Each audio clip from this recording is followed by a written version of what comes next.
I'm Diaz. My mentor is Aaron Bear, and I'm going to read a piece called Cesar William Diaz.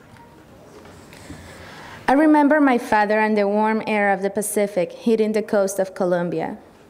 He was a stranger who I thought I had to have feelings for. I hated that each time I stayed over at his house, all I did was babysit my little half-siblings and please them with all the games they wanted to play. At dinner, my father sat down and caught up with my siblings and played with them. Sometimes he winked at me, and I forced a smile. It was a family picture, and I was playing the audience. I hated that instead of spending time with him and building a stronger connection with him, I became closer to my brother and sister. But there was no way for me to make a scene about it. It was not my home, it was theirs. I would look at him. His aging frame and soon-to-be hairless head scared me. Ironically, I did not want to lose him. He was the closest thing I had to a father figure in my life. Being raised in a semi-conservative family, having no father was outrageous. I aged with no time. No time to get to know him, no time to even know if we're alike, or the reasons why my mother fell in love with him. Insecurities overcame the will of my curiosity. I could not trust him enough to be my outspoken self, overflowing with questions. Were you with her before you left us? Why haven't you paid for my school?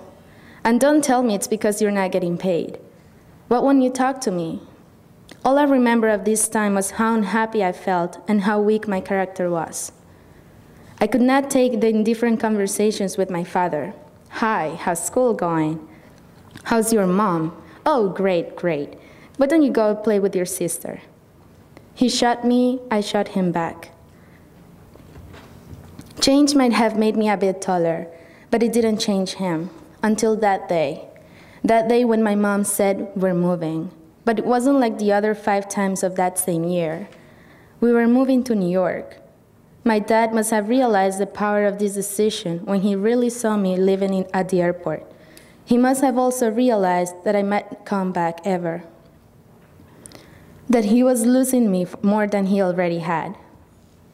I was standing there in line, checking my bags ready to board the plane.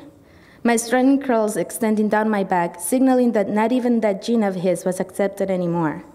He saw me, he hugged me, he handed me a letter. The neat handwriting took over the baby blue slip of paper, developing his poetic message.